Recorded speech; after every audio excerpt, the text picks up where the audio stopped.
Hello everyone, welcome to Classes with Poonam. Today we'll do 6th chapter of class 6 history. The name of this chapter is New Questions and Ideas. इस chapter में हम two famous thinkers Mahatma Buddha और महावीर जैन के बारे में बात करने वाले हैं। महात्मा बुद्ध बुद्धिज्म के फाउंडर थे और महावीर जैन जो है जैन धर्म के 23rd तीर्थकर थे जिन्होंने जैन धर्म को बहुत ज़्यादा एक्सपेंड किया।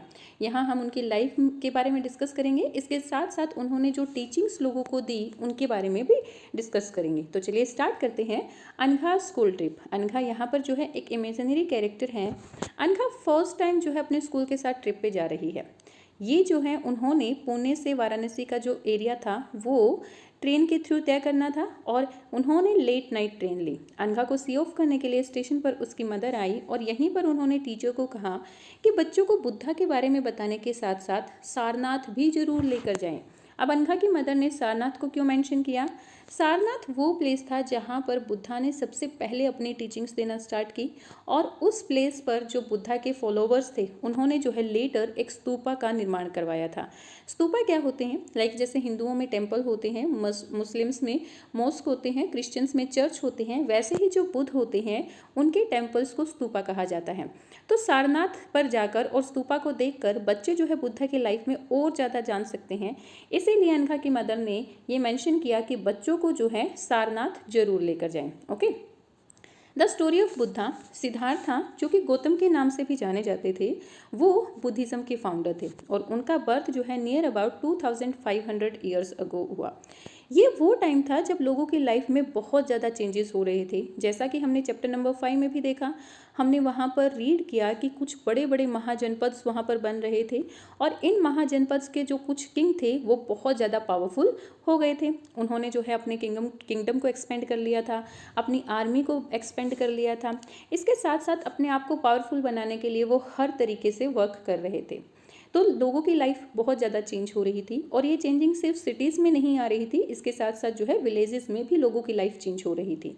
उसी टाइम पर कुछ ऐसे थिंकर्स थे जो ये समझने की कोशिश कर रहे थे कि सोसाइटी में ये जो चेंजेस हो रहे हैं वो क्यों हो रहे हैं और इसके साथ साथ वो ये भी जानना चाहते थे कि what is the meaning of life. हमारी जो लाइफ है इसका क्या मीनिंग है, आखिर हमें क्यों लाइफ मिली है, कैसे मिली है, डेथ के बाद आखिर क्या होता है, क्यों जो है हमारी लाइफ में सफरिंग्स और अनहैप्पीनेस आती है। इन सब क्वेश्चंस की फाइंड आउट करने की ये जो थिंकर्स थे वो कोशिश कर रहे थे। बुद्धा एक छोटे से गण शाक्य गण से बिलोंग करते थे और वो एक क्षत्रिय थे। देखिए चैप्टर नंबर 5 में हमने रीड आउट किया कि जो बड़े बड़े किंगडम्स एक्सपेंड हो रहे थे उनमें कुछ किंगडम्स में तो किंग थे लेकिन कुछ किंगडम्स में गण और संघ थे और हमने ये भी डिस्कस किया था कि जो बुद्धा और जैन है वो गण और संघ से ही रिलेट करते थे। तो बुद्धा एक छोटे से गण शाक्य गण से रिलेट करते थे और वो एक क्षत्रिय थे। तो यहाँ पर हमारा एक 1 लाइनर क्वेश्चन बन रहा है कि किस गण से बुद्धा बिलोंग करते थे and that was शाक्यगण। Okay.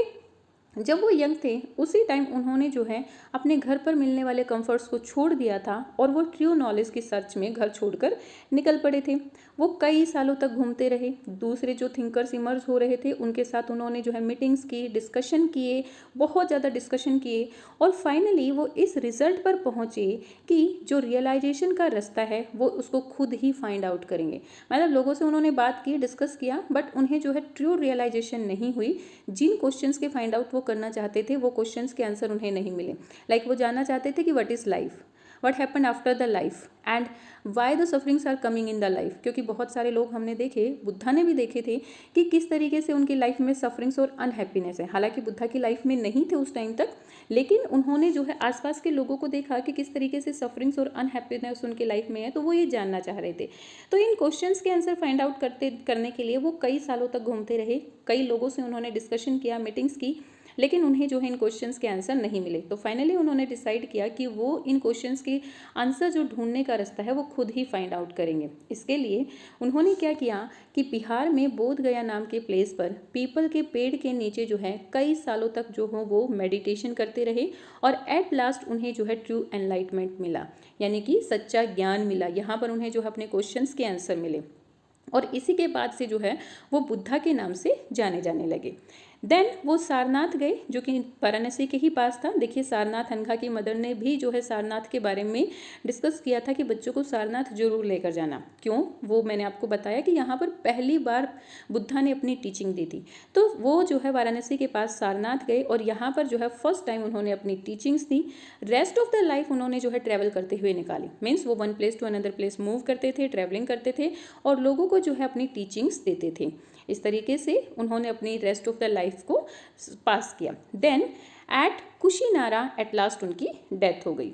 Buddha ने हमें बताया कि हमारी जो लाइफ है, बुद्धा की क्या टीचिंग्स थी, उन्होंने क्या बताया कि हमारी जो लाइफ है वो full of sufferings and unhappiness है।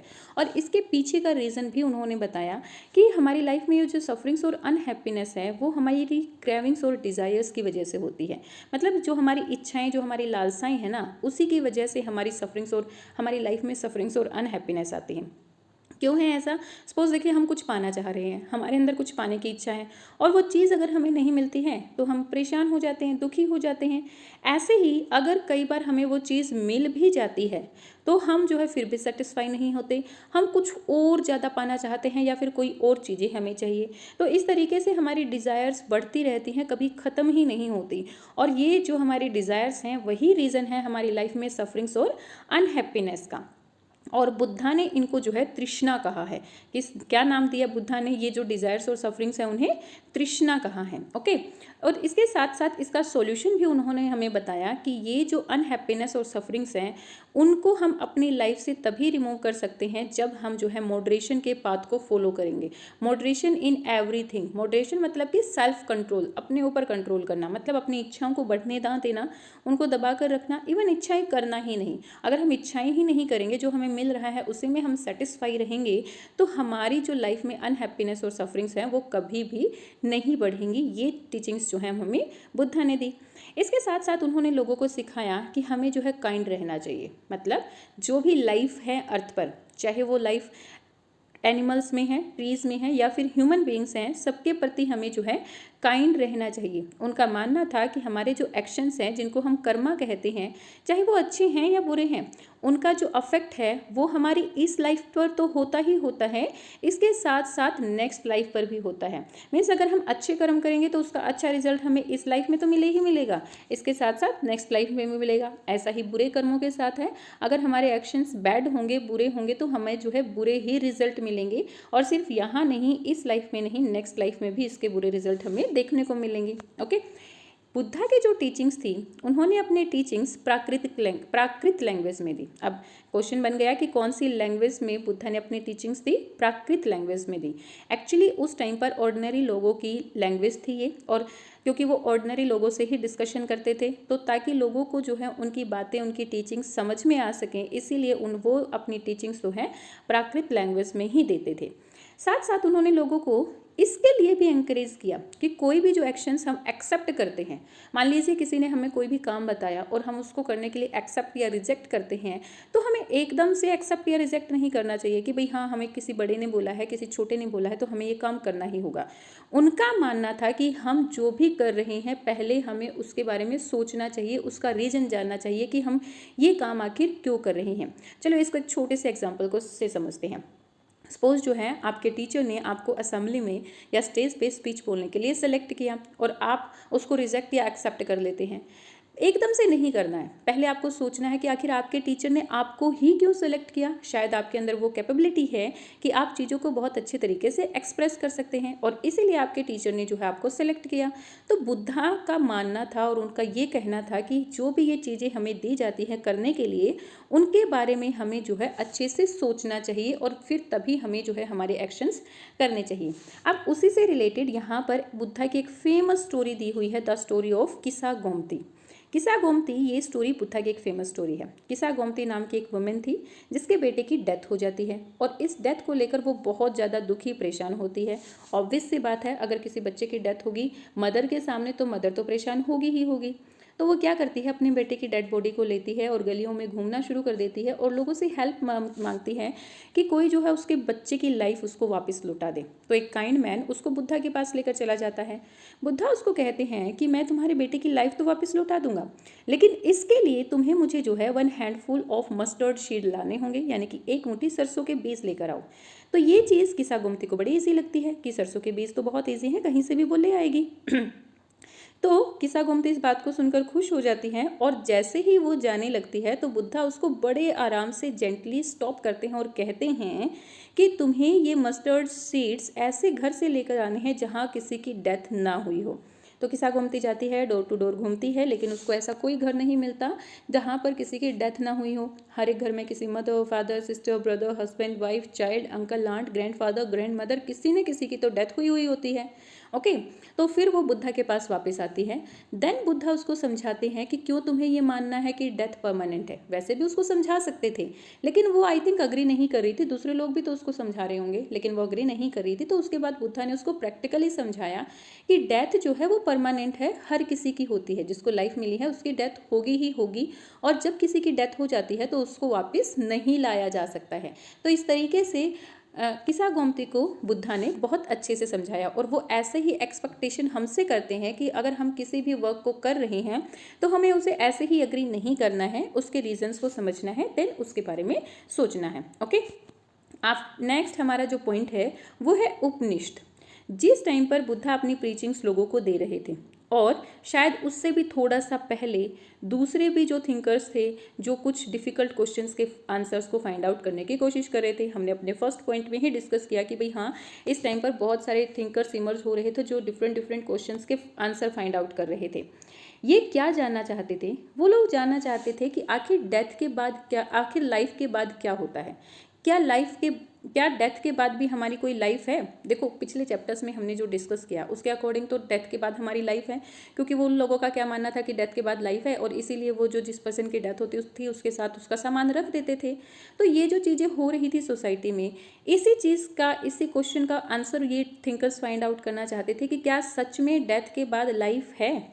देन एक और क्वेश्चन वो ये जानना चाहते थे कि हम जो है सेक्रीफाइसेस क्यों परफॉर्म करते हैं, ये जो हम यज्ञ करते हैं ये क्यों करते हैं, इसकी ज़रूरत आखिर क्या है।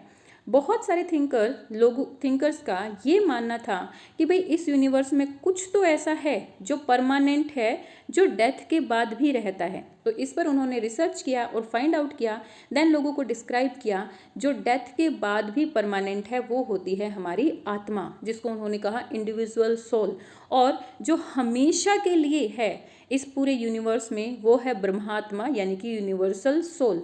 उन लोगों का मानना था कि जो आत्मा और परमात्मा होते हैं वो एक ही हैं, और डेथ के बाद अल्टीमेटली आपस में एक दूसरे के साथ वो मिल जाते हैं। ओके, सो ऐसे जो आइडियाज़ थे, बहुत सारे आइडियाज़ जो हैं वो उपनिषद में ही रिकॉर्ड किए गए हैं। ओके, देन उपनिषद का लिटरेरी जो मीनिंग होता है, उपनिषद का लिटरेरी मीनिंग क्या होता है? अप्रोचिंग एंड सिटिंग नियर, यानी कि अपने गुरु के पास बैठना। स्टूडेंट्स और जो गुरु हैं वो आपस में एक दूसरे के पास बैठें और एक दूसरे से बातें करें। तो जो उपनिषद है वो बहुत सारी ऐसी कॉन्वर्सेशन से भरा हुआ है।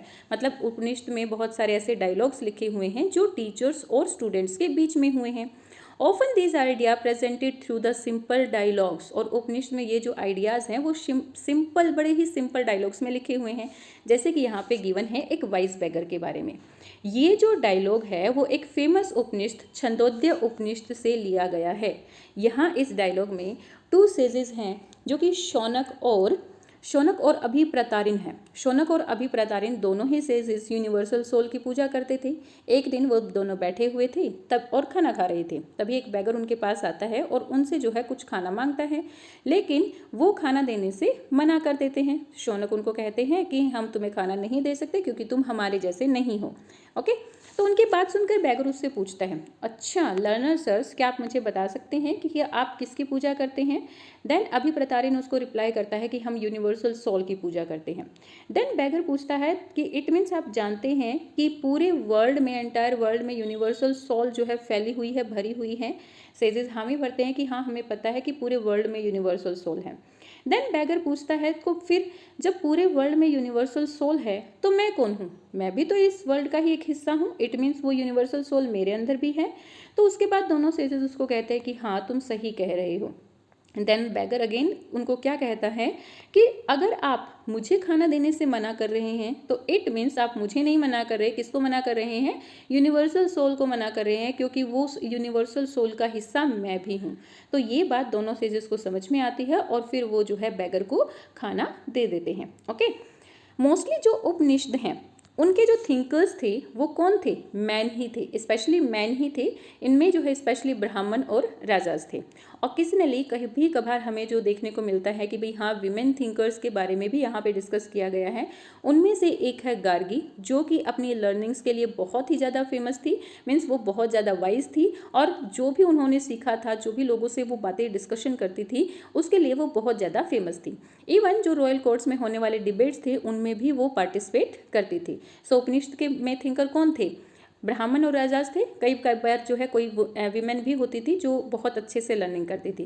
इसके साथ साथ जो आम लोग थे वो रेयरली इन डिस्कशंस में पार्टिसिपेट करते थे, बट हाँ कुछ एक्सेप्शनल भी थे, जैसे कि सत्यकाम जबाल। सत्यकाम जबाल का जो नेम है वो नेम उन्हें अपनी मदर से मिला, उनकी मदर का नेम था जबाली, जो कि एक स्लेव वुमेन थी। लेकिन हाँ सत्यकाम के अंदर जो है लर्निंग्स, ये जो शिक्षाएं हो रही थी, जो रियलिटी थी, उनको जानने की डीप डिज़ायर थी, मतलब बहुत अच्छे से बहुत डीपली वो इन चीज़ों को सीखना चाहते थे। इसीलिए वो एक ब्राह्मण के पास गए जिनका नेम था गौतम, और ब्राह्मण उस गौतम को उन्होंने जो है अपना टीचर एक्सेप्ट किया और गौतम ने भी जो है सत्यकाम को अपना स्टूडेंट एक्सेप्ट किया। इसके बाद उन्होंने ये टीचिंग्स ली और लेटर उस टाइम के बेस्ट नॉन थिंकर्स में से वो एक बने। तो बहुत सारे ऐसे थिंकर्स के आइडियाज़ जो है इन उपनिषद में लिखे हुए हैं और बहुत सारे ऐसे आइडियाज़ एक फेमस थिंकर शंकराचार्य ने भी जो है लेटर इन उपनिषद में डेवलप किए, जिनके बारे में हम जो है अपनी नेक्स्ट क्लास नंबर 7 में पढ़ने वाले हैं। सो इस वीडियो में हम यहीं तक करेंगे। आई होप ये जो हमने डिस्कशन किया है द लाइफ ऑफ बुद्धा और उपनिषद आपको बहुत अच्छे से क्लियर हुआ होगा। Please let me know in the comment section, like and share my videos and subscribe my channel for new updates. Thank you, bye bye, keep learning.